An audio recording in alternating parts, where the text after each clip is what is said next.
All right, hello and welcome to another episode of the OCD and Anxiety Show. My name is Matt Cotty and I'm a licensed clinical social worker and the founder of Restored Minds.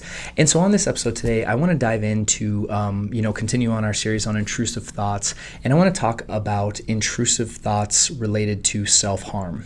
All right, and so, and when we're talking about this, I want to go ahead and differentiate the idea between intrusive thoughts that are related to self-harm versus, actual suicidal ideation.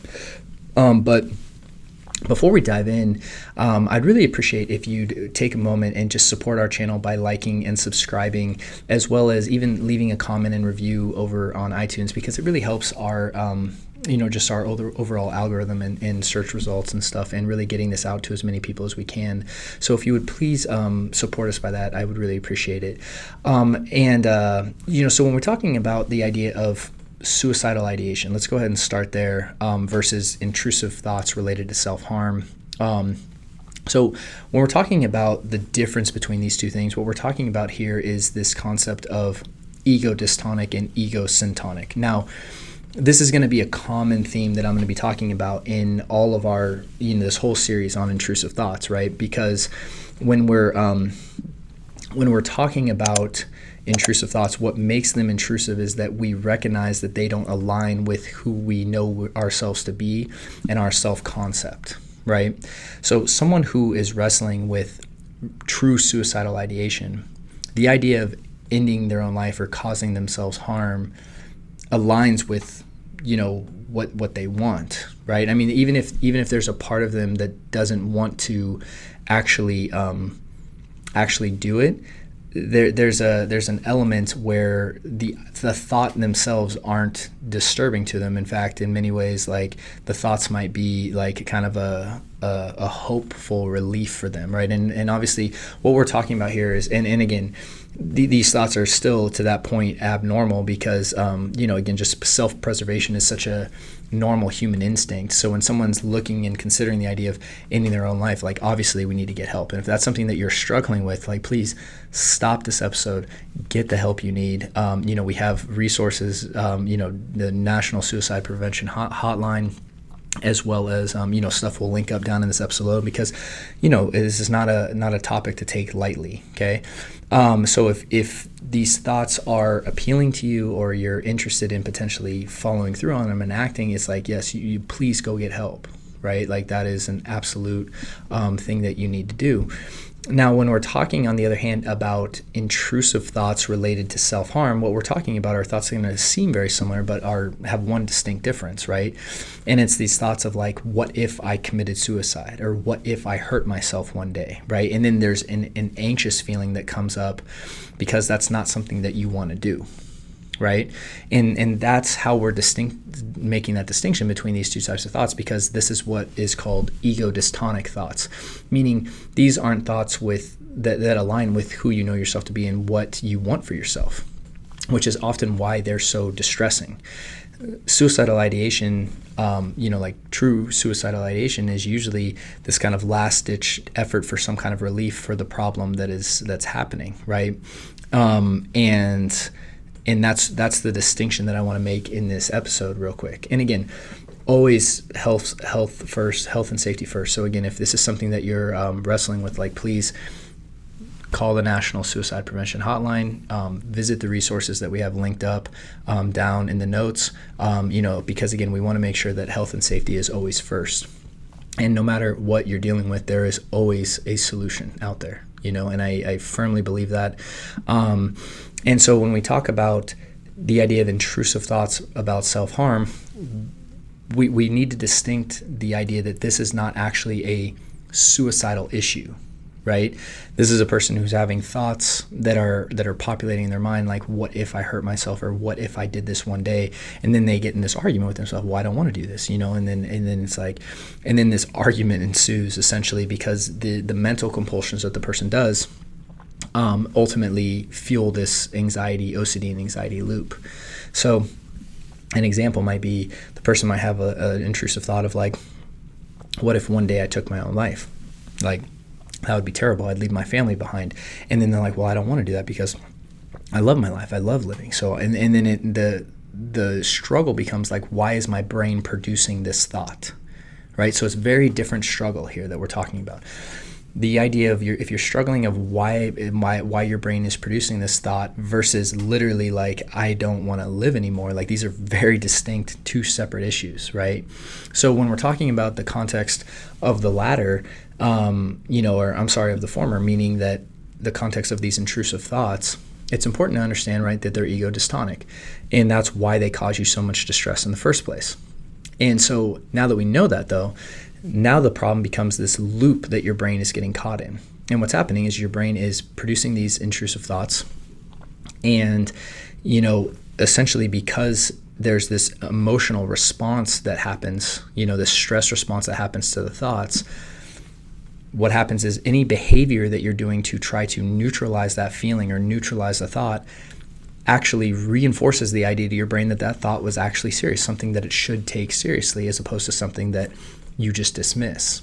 And because you did a behavior and it usually caused some kind of relief, that loop begins to form, right? So then your brain paradoxically produces the thought more, which then causes that loop to just get stronger and stronger, and you do more and more and more behaviors. This is why people will have, wrestled with this or, obsessed about this for sometimes, months or years or even longer, because it's not the content that you're obsessing about or that you're looping about that matters.